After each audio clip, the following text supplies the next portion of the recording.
Hello students, welcome to Clary Concepts, Unleashing the Conceptual Learning. And today's topic is heat transfer and its application. और ये lecture में हम study करने वाले हैं हीट ट्रांसफ़र पढ़ना क्यों ज़रूरी है और उसकी रियल लाइफ और इंडस्ट्रियल में उसकी क्या एप्लीकेशन है. सो फर्स्ट हम स्टार्ट करते हैं जो वर्ड हीट ट्रांसफ़र से, है ना. तो यहाँ पर बात आ रही है हीट की. हीट के बारे में हमने ऑलरेडी सब्जेक्ट में एक पढ़ रखा है, वो सब्जेक्ट है थर्मोडाइनमिक्स. उसमें हमने एक्सटेंसिवली बात करी है हीट ट्रांसफ़र के बारे में. और दूसरा सब्जेक्ट अभी आया हीट ट्रांसफ़र. इसमें हम नया क्या पढ़ने वाले हैं? दोनों में हमने हीट के बारे में ही पढ़ा है ना. बट एक डिफरेंस है, जो थर्मोडाइनमिक्स में हमने जो भी पढ़ा था वो इक्विलिब्रियम स्टेट पे ही पढ़ा था. शायद आपको इक्विलिब्रियम स्टेट याद ना हो, बट आपको मैं थोड़ी सी एक आइडिया दे देता हूँ कि जैसे एक बॉडी वन है, उसके बाद सर्टेन एनर्जी थी और उसके बाद हमने उसको कुछ हीट सप्लाई करी, है ना. हमने उसको एक हीट सप्लाई करी है with the help of this. So उसकी वजह से क्या हुआ, ये बॉडी की एनर्जी बढ़ गई बिकॉज ऑफ दिस हीट. ठीक है, तो यहाँ पर हमने क्या बात करी, this is equilibrium state one and after certain heat it got new equilibrium position, है ना. तो यहाँ पर सिर्फ हमने इक्विलिब्रियम स्टेट की बात करी, तो इसमें जो था बस यही तक था. ठीक है, इसमें और आगे कुछ नहीं था. हमने वही चीज़ स्टडी करी है थर्मोडायनेमिक्स में. अभी हम एक केस स्टडी से लेकर समझते हैं कि ये दोनों में डिफरेंस क्या है. तो जैसे कि एक टेबल है और टेबल के ऊपर एक कॉफ़ी है. तो ये एक बंदा है और जिसको डाउट है कि अभी ये जो कॉफ़ी है उसके साथ क्या होगा एटमॉस्फेयर में, है ना. Sir can you please tell me what will happen with this hot cup of coffee placed on table. तो एक थर्मोडायनेमिक्स के प्रोफेसर है जो बता रहे हैं, yes dear there will be a energy transfer between cup of coffee and atmosphere and also heat will be transferred from cup of coffee to the atmosphere, है ना. तो यहाँ पर ये स्टेटमेंट में मुझे क्या चीज़ दिख रही है, पहला कि प्रोसेस होगी या नहीं. There will be a heat transfer between coffee and atmosphere. Okay, that means the process will happen. दूसरी चीज़ कि कहाँ से कहाँ होगी, एटमॉस्फेयर से कप में होगी या कप से एटमॉस्फेयर में, वो भी ये प्रोफेसर ने बता दिया. तो ये थर्मोडायनेमिक्स हमें बताता है and that is with the first, second and third law and zeroth law of thermodynamics, है ना. ये जो फंडामेंटल लॉज है उसके ऊपर से ये सारी चीज़ें बता सकती है. और ये अभी भी उसको मज़ा नहीं आया, उसको और जानना था. तो व्हाट एल्स.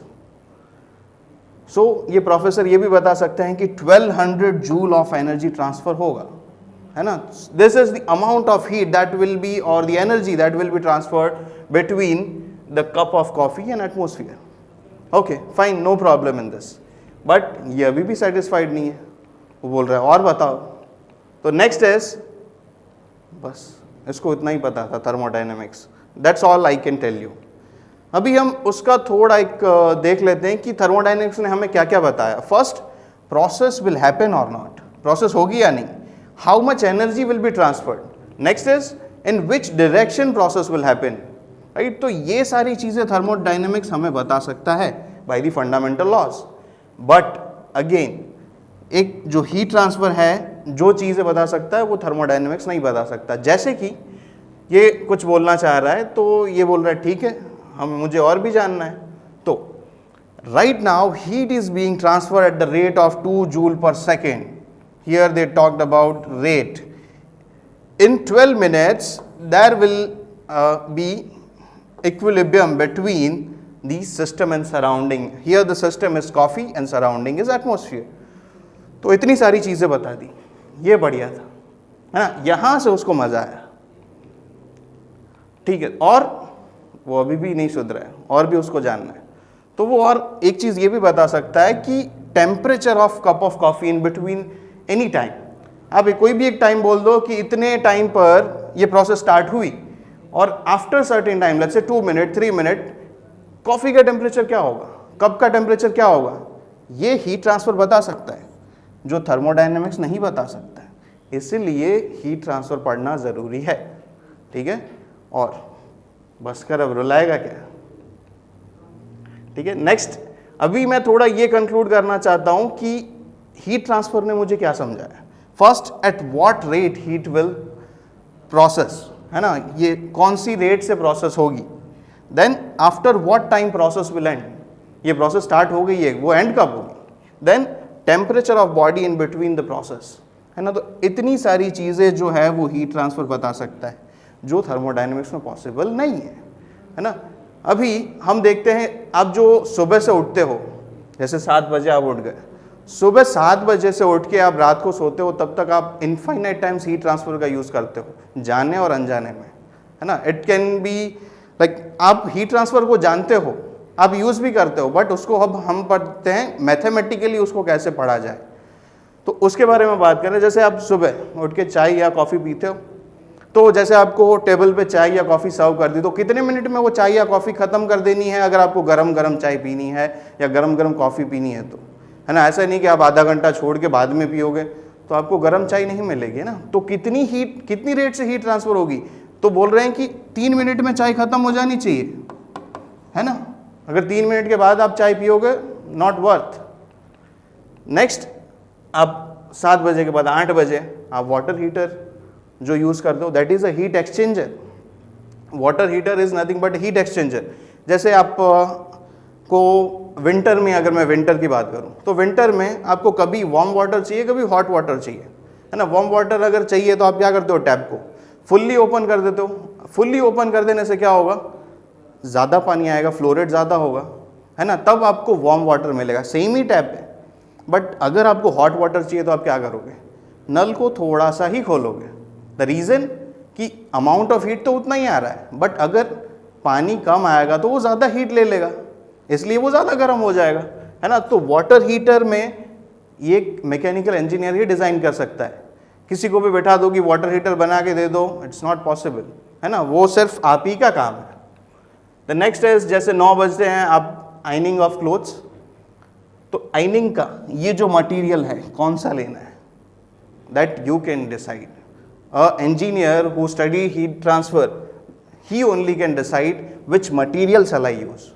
Then कि यहाँ पर ये जो this is heat transfer between this metal and this cloth, है ना, ये दोनों के बीच में हीट ट्रांसफर होगा, तभी तो ये तुम्हारा ये जो wrinkles है वो स्ट्रेट होंगे कपड़े।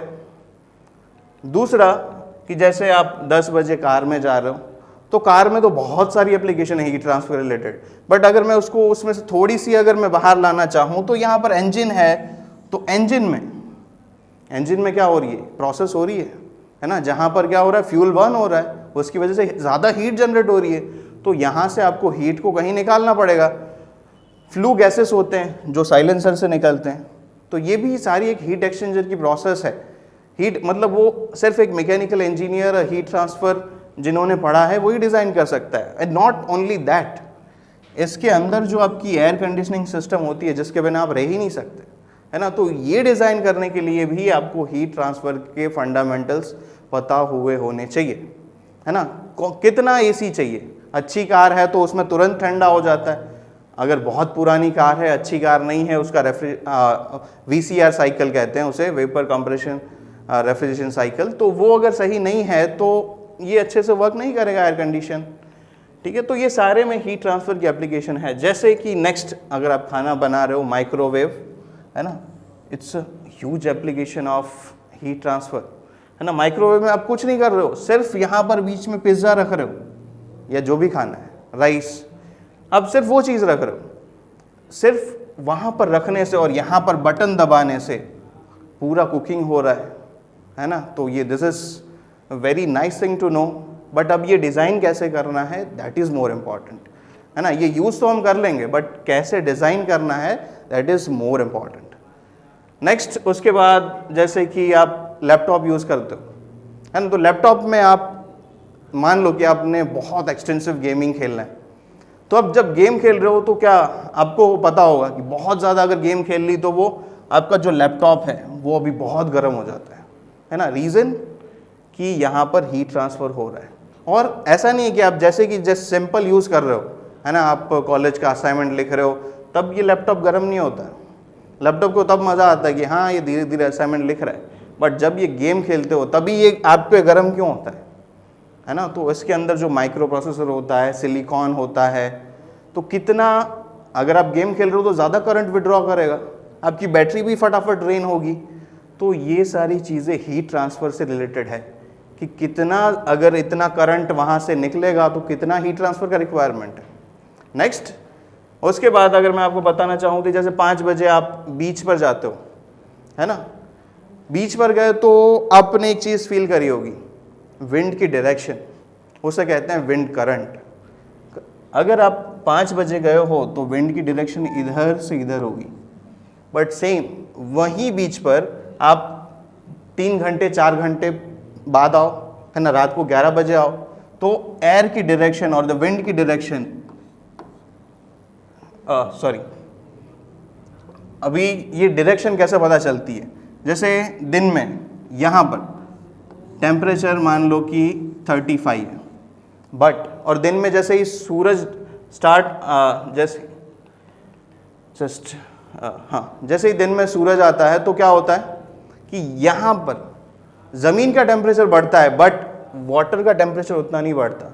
वो मान लेते हैं 28 है, तो वो दिन हो या रात, 28 से वो शायद 27.99 हो सकता है या 28.01 हो सकता है, उतना टेम्परेचर फ़र्क नहीं आता यहाँ पर।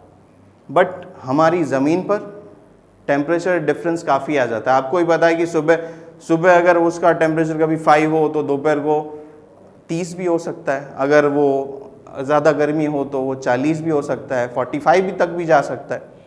तो जैसे मान लो अभी 35 है, यहाँ पर 28 है, तो विंड की डायरेक्शन क्या होती है, जहाँ पर टेम्परेचर कम है यहाँ पर टेम्परेचर कम है, यहाँ पर टेम्परेचर ज़्यादा है, तो डेंसिटी कहाँ पर ज़्यादा होगी, यहाँ पर डेंसिटी ज़्यादा होगी और यहाँ पर डेंसिटी आपकी कम होगी।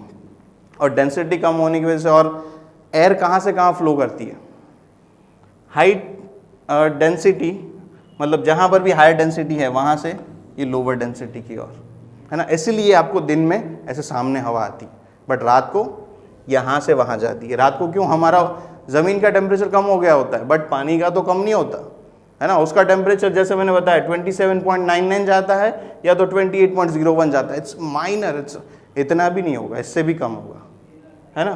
तो ये जो करंट डिसाइड होता है that is with the help of heat transfer. Next, कि जैसे आप गर्लफ्रेंड के साथ बॉनफायर या तो बॉयफ्रेंड के साथ बॉनफायर में अगर रात को बीच पर जा रहे हो, है ना, तो आपने यहाँ पर क्या है, बॉनफायर जला दिया, तो bonfire is a kind of heat transfer. Next mode of, हम जब मोड ऑफ हीट ट्रांसफ़र की बात करेंगे तो मैं आपको बताऊंगा ये जो बॉनफायर है उसमें से, उसी में आपके बहुत मोड्स ऑफ हीट ट्रांसफ़र है, कंडक्शन भी हो रहा है, कन्वेक्शन भी हो रहा है, रेडिएशन भी हो रहा है, बट ये बारे में हम डिटेल हमें डिस्कशन करेंगे। अभी ये सारी चीज़ें में हम अभी डायरेक्ट उसको इंडस्ट्रियल एप्लीकेशन पे आ जाते हैं। इंडस्ट्रियल एप्लीकेशन क्या है हीट ट्रांसफ़र की, क्योंकि दैट इज़ मोर इम्पॉर्टेंट। जैसे ये एक बॉयलर है ना, तो बॉयलर का काम क्या होता है, स्टीम प्रोड्यूस करना, है ना, तो स्टीम प्रोड्यूस करने के लिए यहाँ पर कितनी आपको एनर्जी चाहिए होगी, हीट ट्रांसफर रेट कितना चाहिए होगा। अगर आपको यहाँ पर आपका मास फ्लो रेट फिक्स है कि इतना मास फ्लो रेट चाहिए, है ना, और टेम्परेचर भी आपने बोल दिया कि इतना ही टेम्परेचर का चाहिए, तो कितना फ्यूल यहाँ पर डालना पड़ेगा, that is more important and that is answered by heat transfer. Heat exchanger है ना, heat exchanger that means it is a generalized term. ये बॉयलर है, that is also heat exchanger. हमने आगे जब एग्जाम्पल में बात करी, वो एग्जाम्पल में हमने क्या देखा था, एक गीज़र, है ना, water, that is a heat, that is also heat exchanger. तो बहुत सारे डिवाइसेस है that comes under heat exchanger. यहाँ पर क्या होता है, दो फ्लूइड के बीच में इंटरेक्शन होता है, हीट इंटरेक्शन। वन फ्लूइड, एक जो फ्लूइड है वो ठंडा होगा, दूसरा फ्लूइड है वो गर्म हो जाएगा। Next is the automobile engine. ये इंजन के ऊपर ये जो आप देख रहे हो कुछ एक्सटेंडेड सरफेसेस लगाइए, ये क्या कुछ अच्छा दिखने के लिए लगाइए, है ना। अगर वो नहीं लगाएंगे तो फिर तो हमारा बहुत सारा मेटल बच जाएगा, और मेटल अगर हमारा बच गया फिर तो उससे हमें फ़ायदा है। फिर ये सारी एक्सटेंडेड सरफेसेस लगाने का मतलब क्या है, अगर आप आपके लैपटॉप में भी देखोगे खोल के तो वहाँ पर भी ऐसी एक्सटेंडेड सरफेसेस होगी जो फैन के पास रहती है। तो ये सारा क्या है, मतलब क्यों लगाया जाता है और कितनी लगानी चाहिए, 15 लगाऊं, 20 लगाऊं, कितनी हाइट पे लगाऊं, है ना, वो 5 सेंटीमीटर, 3 सेंटीमीटर, 2 सेंटीमीटर, कितने सेंटीमीटर की हाइट तक लगाऊं। तो ये सारा कैलकुलेशन है। और ये इसका फर्स्ट ऑफ ऑल रीज़न क्या है, इसको इंजन जो है उसको कूल करने के लिए ये लगाया जाता है। इससे आपका हीट ट्रांसफ़र रेट बढ़ जाता है, और हीट ट्रांसफ़र रेट जैसे बढ़ता है उसकी वजह से आपका इंजन कूल रहता है ना। इंजन अगर ज़्यादा से ज़्यादा गर्म हो गया फिर क्या होगा, डैमेज। ठीक है, नेक्स्ट है जैसे कूलिंग टावर है। कूलिंग टावर मतलब आप कूलिंग टावर आपने देखा ही होगा, आप कभी भी बड़ी सी फैक्ट्री से बाजू में से निकलोगे तो आप बड़ी सी ऐसी इमारत देखोगे, है ना। That is nothing but a cooling tower. उसके ऊपर ये जो होता है वो कोई गैस नहीं होता है ना, that is vapour form of the water, है ना। और मतलब वो वाटर आता कहाँ से, आप यहाँ से स्प्रे करते हो, है ना, उसकी वजह से अभी उसका वाटर मिस्ट है वो ऊपर जाता है। ठीक है, देन इसका जो हाउस होल्ड एप्लीकेशन है वो भी इम्पॉर्टेंट है। फर्स्ट ये हाउस, अभी आपको देखोगे कि हाउस में क्या है, हाउस में हीट ट्रांसफ़र कैसे हो। हाउस में देखो पॉसिबल है, अपने कभी ब्लैक कलर के पेंट वाला घर देखा है, आपका घर के बाहर कभी ब्लैक कलर का पेंट देखा है आपने, है ना। अब जनरली कौन सा कलर हम देखते हैं, वाइट। रीज़न क्या होता है, हम रेड क्यों, येलो क्यों, ब्लैक, जनरली ब्लैक क्यों नहीं लगाते हैं। फर्स्ट ऑफ ऑल यहाँ पर बात आती है हीट ट्रांसफ़र की, है ना, और वहाँ पर बात आती है रेडिएशन की, कि ब्लैक कलर है वो ज़्यादा से ज़्यादा एनर्जी अपने में खींच लेता है और उसका टेम्परेचर बढ़ा देता है ना। तो इसकी वजह से इस पे जो पेंट है वो जनरली वाइट कलर का या डल वाइट कलर का रखते हैं। देन माइक्रोवेव ओवन, ये हमने ऑलरेडी डिस्कस कर लिया है।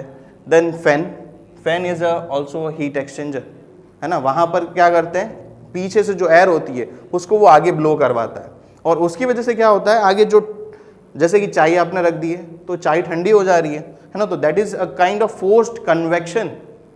नेक्स्ट अगर उसमें अगर देखा जाए तो एयर कंडीशनिंग सिस्टम, अगर वो डिज़ाइन करनी है तो ये जैसे मैंने आपको कार में बताया था, तो ये डिज़ाइन करने के लिए आपको हीट ट्रांसफ़र स्टडी करना बहुत ज़रूरी है। जैसे आप 10 बाई 10 के रूम में रह रहे हो तो कितने टन का एसी, आपने ये टन सुना होगा, है ना, कि 1.5 टन का एसी चाहिए, 2 टन का चाहिए, 3 टन का चाहिए। अब ऐसा नहीं चलो बहुत सस्ता है ये सस्ता वाला 0.5 टन का लगा दो, ऐसा नहीं है।